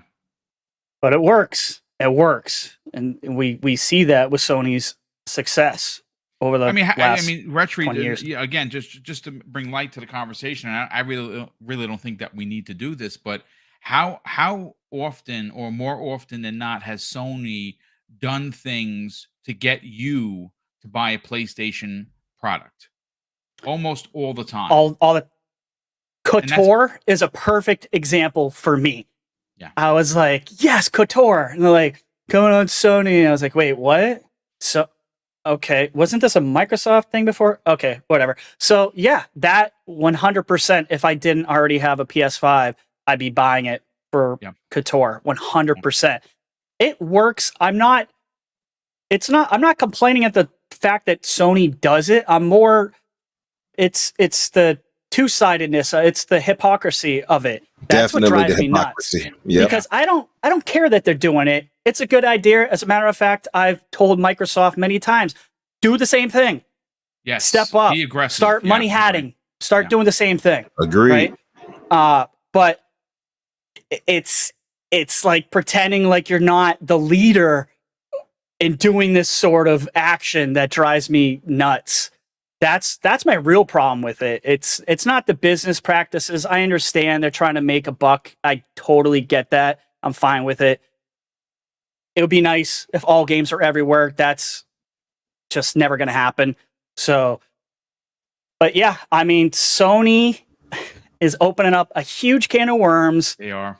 Yeah. And they are hopefully, if people do the right thing, if these agencies do the right thing, they might start looking at Sony and go, what are you guys doing? How can you possibly say this when you're doing all these, anti-consumer practices constantly? There's so many. Xbox is going to have so many examples of them doing this, especially if they go backwards. Holy crap. Yeah. Good luck, Sony. That's another reason why I'm with you, Boom. I think this deal is going to go through with many concessions. As I said in the past, I do think there's going to be a lot, so the FTC can go, look, we won. But Microsoft don't care. I think ultimately, what is probably going to happen is everyone is going to walk away a winner. Microsoft is going to get ABK. They're going to get all of these incredible studios. They're going to get some legacy IP that hasn't been used for a while. One of the first big potential game drops would be in June, when if this deal does get done before June. Diablo. We don't know that Diablo 4 is dropped into Game Pass day and date, which would be pretty dope. That would be the first ringer, if you will. But I think all entities, governmental entities, and Microsoft themselves are gonna walk away a winner. Microsoft gets what they intended to do. The governmental, agencies get to say, we fought against big tech and we got all of these, listed concessions. Mhm. And they're going to be able to say, hey, listen, if we were able to do this to Microsoft, we're going to be able to do this to anyone else, whatever. But that's what it is, Boom. They want to have some type of win here. Everyone wants. Yeah. And I think they're going to. But listen, before I bring you in on the conversation, I did pull a more explained article because I felt like I was talking gibberish because I was reading from someone who understands law that I don't. And I pulled a report from videogameschronicle.com. This was written by the fantastic writer of Time, Ivan. And in the title, it says Microsoft has subpoenaed PlayStation for its defense against the FTC lawsuit. They go on to say Microsoft has served Sony Interactive Entertainment with a subpoena as it looks to build a defense case against a Federal Trade Commission lawsuit. And according to the court filing, the Xbox maker wants Sony to divulge information it believes is relevant to the case, which may include confidential details on Sony that who would be reluctant to share with its rival, i.e., Microsoft, is possible. And they go on and have a couple of quotes here, folks. Negotiations between SIE and Microsoft as to the scope of SIE's production and discovery schedule are ongoing. The filing reads, referencing unspecified documents that have been requested. Following a week-long extension, Sony has until January 27th to move to limit or squash the otherwise responded or respond to the subpoena. This they go on to say that among other concerns, the FTC and Sony have expressed worries that this deal could significantly reduce PlayStation's ability to compete, given that it would see Microsoft gain ownership over over the Call of Duty series, which Sony has called irreplaceable. First of all, that's a load of BS. We It's all total know crap. it here. It is. Listen, the fact that they have offered at the minimum of a 10-year deal should be enough, but Sony wants to play hardball. Umbra, do you think that there is a possibility that the FTC and the CMA and the EU Commission, who should by all rights know what Sony is up to, right? Like they haven't said anything about Sony's bad behavior. It is documented. Like I said, I don't have a law degree, folks. I'm just a simple podcaster, but all I have to do is type in Sony locks up X deal, and you'll get 35 different things that they have done in the last 2 or 3 years to lock up deals from Xbox, to lock up content from Xbox players, to move consumers over to their brand. That's business, right? That there's nothing illegal about it, but the way they do it is just pretty dirty. Do you feel that this so-called can of worms, as Retri put it, could come back to bite Sony in the rear, dude? Like, honestly, if they take the time, because Microsoft is specifically asking for these things for Sony to shout themselves out, pretty much. Yeah, And that's why they're very reluctant to show their books. They might actually have to, though. Yeah, I mean, if they're subpoenaed to do so, and then, FTC Microsoft has to be able to defend themselves, so they have to be able to have the info that they need. And FTC's part of their argument is that, Microsoft getting ABK would make it unfair for Sony because of Call of Duty and so forth, right? But specifically Call of Duty. So it's only fair that Microsoft then gets to call Sony into question as far as their practices and what they have and what their market is doing, and I suppose, and what their sales and such are looking like. I'm guessing they're going for all those types of things, the money hats, all of that. I just want to say one thing before I do move on. He had a bit of misinformation in the chat. Destro39, he claimed that Microsoft, come on guys, where you guys didn't play the games until blah blah blah, I guess trying to shame people. They money headed GTA 4. No, they didn't. No. Microsoft got some, I believe it was the DLC. They did not money head GTA 4. Do you know how much that would cost to simply money head that to Xbox by itself? They didn't do that. But anyway, going back, yeah, I think all of that. Before you even get into that, first of all, Missing the point, though. We're okay with it. Did you not just hear what we said, though? Listen to what the words coming out of my mouth. We didn't say that was a problem. We said it's a problem that Sony is claiming. It's almost acting like they don't do this on a regular. Exactly. That's the biggest thing. It's the hypocrisy. We don't care. I personally I want, like you said, Retri, Microsoft to money head more if they could. I'm greedy. I've said it plenty of times. Do it more. He's the greedy gamer. Yeah, I'm That's greedy right. with mine. 100%. But don't claim like, oh, that's unfair, blah blah blah. When you're doing the same thing, you've done worse. Sony is notorious for it. I mean, all the way back from when they first announced, all the way to now, even they did what they did to Sega. So let's not pretend like this is something suddenly people are talking about with Microsoft. No, and Sony, no, it's been going on for a long time with Sony. This is not new. One of the most pinnacle survival horror IPs in the history of gaming, in the form of Silent Hill 2, which I think is the pinnacle Silent Hill in the franchise, because 1 and 2 are phenomenal. The other ones, your mileage may vary, but they have confirmed, folks, that the Silent Hill 2 remake is a PlayStation 5 exclusive forever. Forever. That's a big one. Folks. That is a monster get for Sony. I understand some people be like, well, Silent Hill is kind of Sony. It's not. Right. Silent Hill has been available on multiple platforms for generations. This is Sony doing what Sony does. You can go further than that, Boom. Just go to Final Fantasy. Final Fantasy 16. Square themselves. I mean, again, they can keep Forspoken, but just going to Final Fantasy alone is more than enough to point out how Square has done what they've done to back Sony and exclude Xbox for a long time.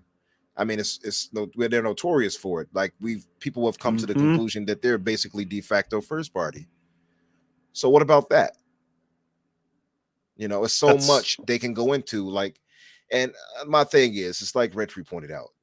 I don't care if you money hat necessarily, right? I guess unless it's like KOTOR, I guess was the one that was like, really, Microsoft, you allowed them to do that? Like that felt like a slap because it was associated, obviously. Yeah, because Xbox associated with it. It's like, how do you allow Sony to get that? Come on, Microsoft. But at the same time, they did what they had to do. Retry, that guy looked like you a little bit on the screen just now. They just showed you. Did you see him? He did. He did look like I looked Retry. at the screen. I'm like Retry. How did you get in the game? How'd you get into the game? There you go. And he left the screen here and got into the video game. Anyway, yes, the thing is that Microsoft, we felt like they weren't stepping up to get games and get exclusives for things that Sony was doing. Sony was aggressive in that. So it felt like, Microsoft, hey, you can't allow certain things like the KOTOR, but it's the hypocrisy. It's like you said. So you can't have Sony doing what they doing and have notoriously done since the onset of the PlayStation and what they did to Sega with the Sega Saturn, how they got all those exclusives from Namco and all that. Tomb Raider's a perfect example of that. Tomb Raider's another. People don't know that. They literally pulled Tomb Raider at the last minute from Sega Saturn to lock it behind the PlayStation. Yeah. I mean, listen. Same with Tekken.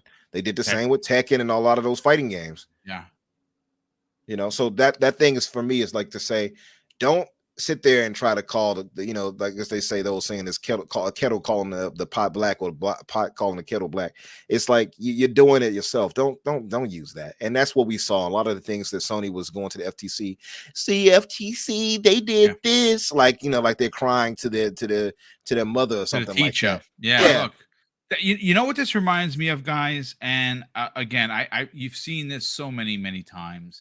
Look, I was a youth officer. I actually was, again, if you don't know the history of me, I actually went back to the high school I graduated in 89 and wound up being the youth officer in 97. It's an amazing story. You don't hear about those things because it's a good guy doing good things. And my wife and I did a ton of stuff for the community when I was a uniformed police officer. But we still do it now. We just do it in a different way. But what as a youth officer, many times, more times than not, is you see a bully that is a known POS, right? And what do bullies do? Well, they do what everyone they just bully, and they make life miserable for whoever they're picking on, right? And then you see in these like YouTube videos or these posts online that they push until the victim is so backed into a corner, right, that they lash out and they take on the bully, and then the bully is crying, he broke my arm, or beat me up. And you're like, what? Like, are you serious? That's Sony. Sony, listen, folks, we have to be real here. Sony is the bully of the gaming industry. That is why when people don't move with Sony, they get left behind. That's why developers and publishers are afraid to move against Sony, because if they do and they go with Xbox, they're going to be shunned by Sony. Sony's dominant marketplace lead allows them to be D-bags. And we have seen this more times than not. And you know something? I hope that they do subpoena them, because if they do, and they do have to show their books. Remember, if you perjure yourself or you produce false documents, Sony's going to find themselves in the crosshairs of the government, folks. And that'd be a big deal. But please continue on, bro. Yeah, I'm just laughing because your baby said that Sony is the Karen of gaming. Yeah. I love it. Just to point out, by the way, it's not, we talk about a lot of this tech stuff that's going down, like from the the layoffs to everything else. Tech is changing heavy, right? And you have a lot of people cracking down, and I'm going to tie this into a point, but right now, a bit of breaking, I suppose, nothing really gaming related, but Google is just being sued now by the Justice Department for their breaking up. To break up. They literally just posted that this morning. That is correct. Yeah. Yes. So a lot of this stuff is, you can see that the government is really trying to crack down on a lot of things. So it's not just Microsoft with the FTC situation. It's all across the board. I think they've been told to go, make waves and do such and such. The thing I'll say though is that despite Sony doing all of that and the FTC doing what they're doing and whoever else, I think the bigger problem for them and in favor of Microsoft is Microsoft has a lot of political clout, regardless of what the FTC and such is doing. They're going to use that for their favor for sure. And that's why a lot of this is going to go their way. I'm not worried about it. People do the whole 30, 70%, 30% going through. Now 30 failure. Like, I don't believe that. It's not going to fail. They're not going to put that. They didn't make the move haphazardly just to say, oh yeah, but let's just put 70 billion into something and watch it crumble. No, they're not going to do that. They know what they had in store for it. They knew they were going to face adversity, so on and so forth. And they're playing a game. I mean, you see they have aggressive lawyers. And Lulu herself with Activision, they probably just had her into the court. She'll probably, get this deal situated already.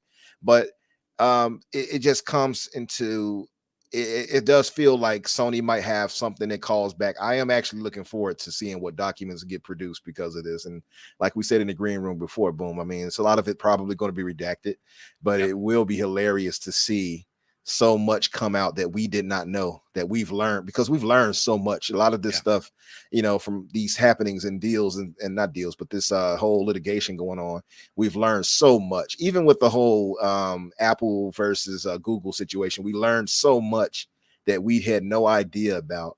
So I'm just interested in seeing what we're going to learn from Sony and such, and what Microsoft will learn. Maybe they'll use it for the betterment of the Xbox brand. I don't know. Oh, is that what they did? Okay. Oh, let's do that deal too going forward. I don't know. You never know, but I'm interested in seeing what they learn from it. I think we're gonna. A lot of the things that we know, and I'm sure there's gonna be people asking how much are we going to know, folks? If you know anything about law, the minute it goes, a court document is produced, there can be redacting, especially when it comes like the numbers and stuff. But it becomes public knowledge. If it becomes public knowledge, rest assured, someone is going to get a package from someone within the confines of Microsoft to say, hey, put this out there. Or maybe even Phil does an interview and say, yeah, look, this is, we went to court, we subpoenaed Sony, and this is, you may even see Phil in an interview. You may see Satya and Adala sit down and interview and say, yeah, this is what Sony had to say, and this is what we're saying. If you want competition, let there be competition, because Sony is the market leader. Like I said, depending on when you start talking about services, I understand Game Pass has 30 million subscribers, but that is actually small if you look to what Sony did. Sony has over 50 million with their PlayStation Plus and their and everything put together, which they did that. So they actually have more subscribers than Xbox Game Pass does. And when you factor in Apple Arcade, which has confirmed 100 million plus people pay $5 a month. Think about that for a second. How much money Apple is making. This deal is not going to hurt tech. It's going to put some places like Sony on notice. And hopefully we all as gamers win at the end of the day. But let me catch up with some of the super chats. Has been quite a few of them. Drawn TJ drops an additional very generous $5 super chat and says, if the FTC doesn't count Nintendo, then Sony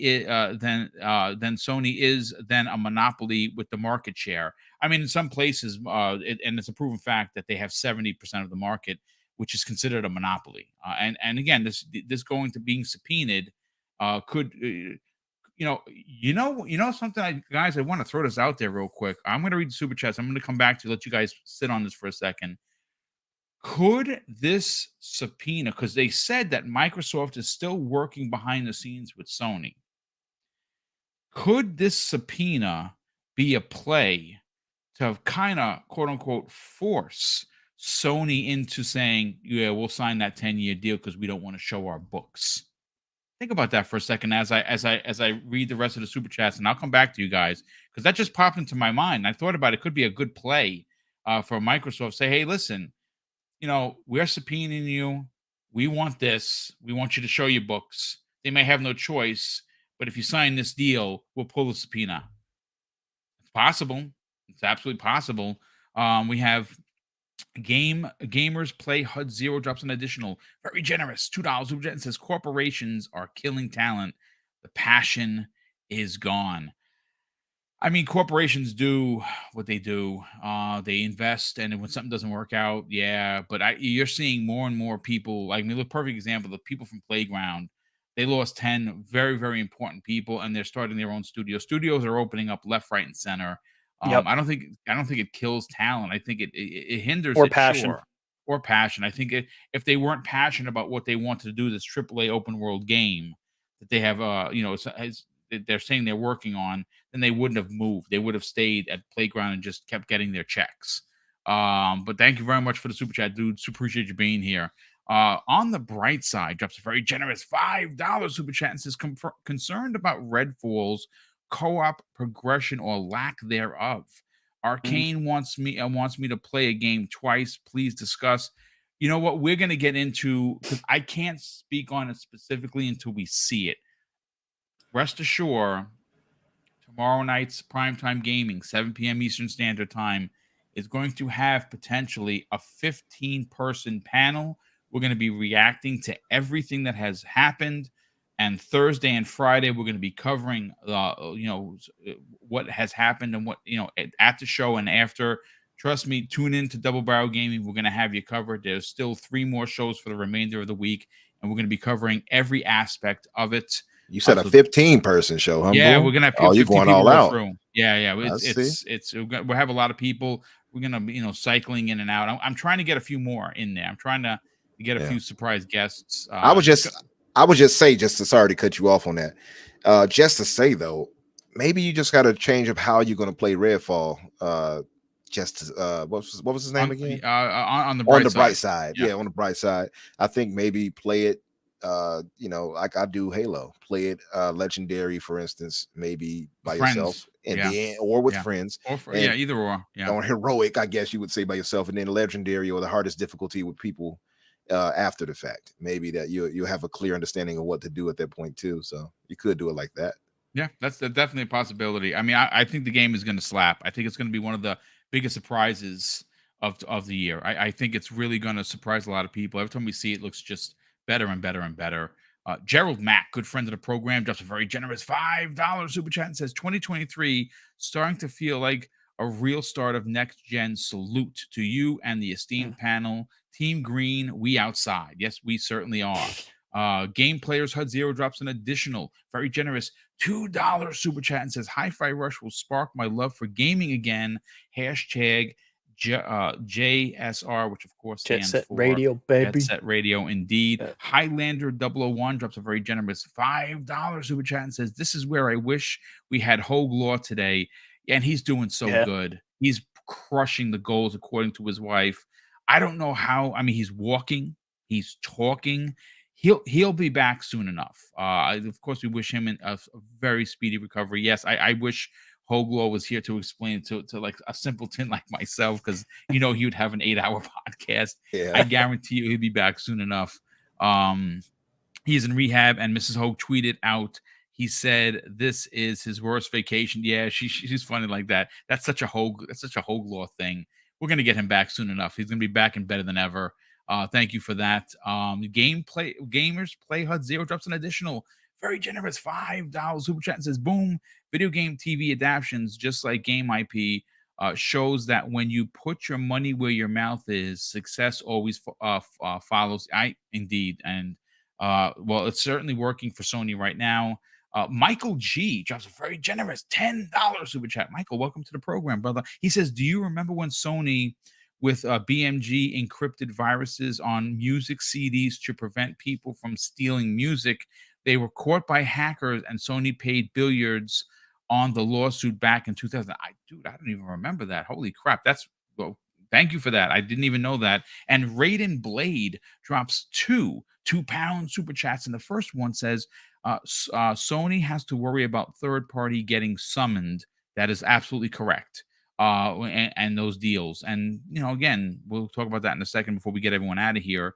He drops another additional £2 super chat and says, Sony made Nintendo look small. SIE has 70% of the market. Xbox has 30. Yeah, that's considered a monopoly by just the numbers. But real quick, guys, on your way out to give your outro, any thoughts to Microsoft using this tactic of a subpoena to potentially move Sony into their own corner and say, well, we'll pull the subpoena, but you got to sign this 10-year deal? I like how they're playing it in general, because Sony just wanted to kind of just be the tattletale, like, oh, hey, FTC, look what they're doing. But now they're dragging him into court now. So it's a possibility they might try to play this and pull Sony into court furthermore and diminish their case that way. And the FTC won't have an argument. They already don't have an argument, but they won't have more. They'll have even less of an argument once Sony acquiesces and I guess maybe agrees to what you just pointed out. Maybe they will be forced to kind of, we agree to this 10-year deal. Maybe that might be the case. I don't think it's leverage for that, to be honest with you, in my opinion. Okay. I don't think it has anything to do with COD. I think it's all about shutting the FTC up, which I think will work. At the end of the day, that's really what you want to do is you want to crush all of the arguments that the FTC is trying to use to block this deal. I think they've already crushed those arguments, to be honest. But listen, ladies and gentlemen, we had almost 530 people here today. That is huge. This show is small still. The channel is growing. If you are new to the channel, folks, I have to ask that you consider subscribing. I have become a full-time streamer. I stream 5 days a week, Monday through Friday, all different shows, all different panels, but all great content. We never use hate to sell a brand. We never, point at people and try to use, console war rhetoric to get your sub. We talk about things. We give the righteous smoke when it's necessary. And if you enjoyed today's podcast, please consider subscribing. And of course, more importantly, hit that like button before you get on out of here. And we'll start first with Retri. Hold on, Boom. You got a couple more super chats. Oh, okay. Let me put them in the private chat. Thank you. Let me get that. Hold on a second.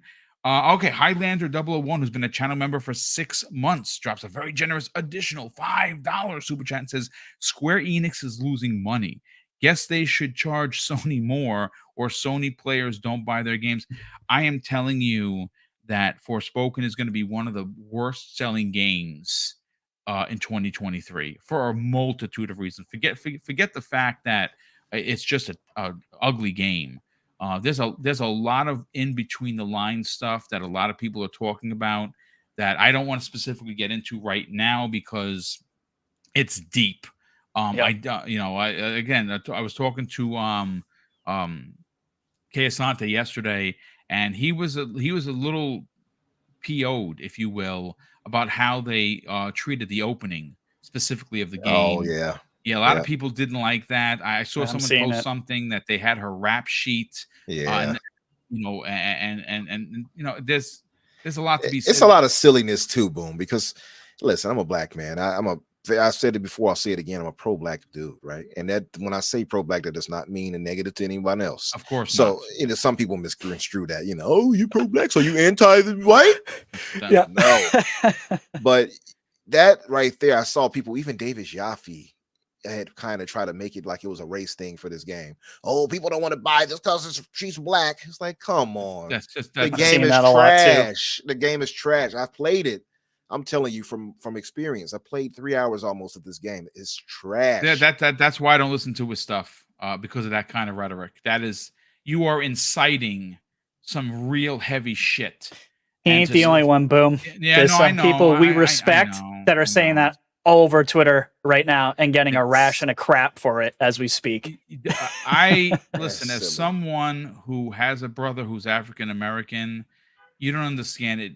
It hurts me so badly that we're still in 2023, that the fact that we talk about race is when are we going to all grow the up? I mean, it doesn't matter what your skin color is. It doesn't matter what religion you follow or your sexual orientation. None of that should matter. It should matter whether or not you're a good person and that you want to do good for others. That is Mhm. all that should matter. But Agreed. unfortunately, And- this and- world sucks. Agreed. And And in this case, there has to be, all that matters in this case would be a good game. a And then good they, game and versus they a failed. shitty game. Yes. Yeah. Exactly. And it did have Um, the stereotypical beginning with her with the rap sheet and all that. And like you said, I don't want to go into it like you said, but it had stereotypical, even the girl holding the weapon sideways. I'm like, oh, y'all did all the I tropes. did not know that. Yeah, they Jeez. did the sideways gun, the gangster hold. I was like, God. it's not good. yeah, all of it. Anyway, This is a terrible game. Terrible yeah. game. Well, now listen, game has to be good in order to get good scores. It's not a good game. It's another square Right. bomb. This is why they're going out of business. They suck. Abacab72, who's been a channel member for over a year. Thank you so much for that, brother. He says this after dropping a $5 super chat: a gift from the birthday boy. Oh, dude, happy birthday. He said that he I don't know how old you were. Oh, there he is, level 51. Yeah, so you're as old as I am. He turned 51 2 days ago. Happy birthday to Happy you, birthday, dude. man. He says, thanks for all that you do, Boom and company. I'm at level 51 with over. Oh, you have a 620,000. Wow, dude, you have doubled me up. That is a gamer score. 620,000. When you sleep. Yeah, that's crazy. He's got to build up his trophy numbers. I have decent trophies, but I have 328,000 gamer score, which is literally half of what he has. That is he has taken me to task. But happy birthday, brother. Umbra, sell your brand, brother. Tell everyone where they can check you out on social media, if and when you're going to start your own podcast. But where can people find you on Friday nights? You guys can find me at no, let me stop. You all I was about to be very extra for no reason. You all can find me on Xbox Infinite on Fridays at 7:00 Eastern. Myself, Risk It for the Biscuit, who some of you all may know, Jedi Knight Peter, and Doom Cutie, who some of you all might be simping for. No, let me stop. But yeah, you guys come through and support us. Show us some love. We love having you guys come through, and maybe not as legendary as a chat as you guys here are for Boom, but we have a great chat there too. Very welcoming. Yeah, chat is fun. I was there. I was skulking Friday night while I was watching TV with the missus. Absolutely. Yeah. Let's see. I see Macbound. He says simps. But yeah, very welcoming chat. We definitely make sure to notice you guys and talk to you just like we do here. It's not we don't think of ourselves above talking to you or noticing what you point out, even if you're not donating anything. If it's a matter of just you asking questions, we make sure to address them. So yeah, definitely come by and talk with us. Obviously we'll be covering tomorrow's showcase and seeing what they show, and we have the great Fonz Gaming joining us this week. Dope. So that's a great get. I love Fonz. Yeah, Fonz is the man. Dude. He was in the chat earlier, by the way. Oh, I missed it, man. Yeah. Sorry about I that, shouted Fonz. him out. But yeah, I was going to actually mention him, but we got talking about topics. I was like, let me get going. But yeah, he'll be our guest this Friday. So come by and show us love, guys, and show, Also, by the way, Boom, you mentioned my show. I actually had got the intro music done by this guy. It's this rapper. I got to let you hear it sometime. It's dope, man. I love it. I got to talk to you though about, getting the like animated type of intro thing, and I'm going to put some game clips with it. And other than that, I'm good to go. And I just got to figure out how I want to format it and lay out. I don't want it to be a long thing, maybe like an hour long show, if that. And try to 60 minutes in and out. Yeah, exactly. You cover two topics. Mm-hmm. You can even do it as start off as a one-on-one or start with a small panel. 1 or 2 to 3 people. And Absolutely. you know, you And have one or community two based. people. Yeah, And yes, be like you. absolutely. See, that's my objective is to kind of do how you do, Boom, which I appreciate. I'll say that Oh, again. thank you. And we got my brother Mac Bound in the comments, by the way. He's a great dude. He's very Yes. knowledgeable about gaming. He mentioned, you know, he kind of, I can come and show up on the tomorrow, but He dropping his name. Yeah, he dropped his name. It's there in case you want to pick it up. Yeah, you I'm know, right here. but I just want to say though, I do want to approach it much like you do on reaching out to the community. So everybody here, if you know, you do see me talking about it once I do go live. If you do, you know, you have a good mic set up as far as because I don't want to do it off anybody off a phone. I want to have it somewhat professional. Yeah, it's got to be the mic. Does The sound phone good, is only good for a split second or an emergency. Exactly. It's not a good option otherwise, because it doesn't when you have someone on a mic versus someone on a phone, it's very disparaging. Like you Yep. can see the difference immediately. You can definitely hear it. And I was so grateful when I finally got mine and upgraded a bit. But yeah, if you guys, you know, you feel like you want to get on there and talk, I'm very community forward. I love the whole aspect that Boom himself does, and I love the Xbox community. So definitely you all reach out if once I get the thing rolling and you say, hey, can I appear possibly, you know, such and such, you know, I'll have you donate hundreds of dollars to me and I'll bring you on. I'm joking. No, I'll bring you guys. Well, that counts me out because I'm cheap. Hey, we'll subscribe to Game Pass. All of us are frugal. That's right. To some degree. No, but yeah, much love to you guys in the chat. I appreciate it, brother. Listen, folks, great panel. Again, a little smaller than normal, but I think today actually worked out really well. Everyone was able to really kind of go deep into the few topics. I think we covered, let's see, we got 4 topics, so that's pretty dope. But listen, if you enjoyed the show, I ask that you consider subscribing. If, of course, you enjoyed it enough to hit the like button, I'd appreciate that. And of course, a big shout out to all the super chats that come in and consistently come in through channel membership and super chats that support the channel financially, because again, we do put this money back into the community in the form of these big giveaways, as well as making sure that we have all the up-to-date equipment, lighting, mics. And when, you know, last year wasn't a good year. I needed new lighting. I needed a new camera. I needed a new mic. And that's where the stuff goes. And, of course, I'm going to close out the show, folks, with something that's important to me. Hopefully one day it'll be important to you. And that's something that my dad taught us when we were kids. And he would say, Craig, treat others how you want to be treated. And also, it doesn't cost anything to be nice. You live by those rules, son. I can guarantee you're going to have an awesome day. So take care, everyone. And we'll see you next week on the newest episode of the Xbox Factor podcast.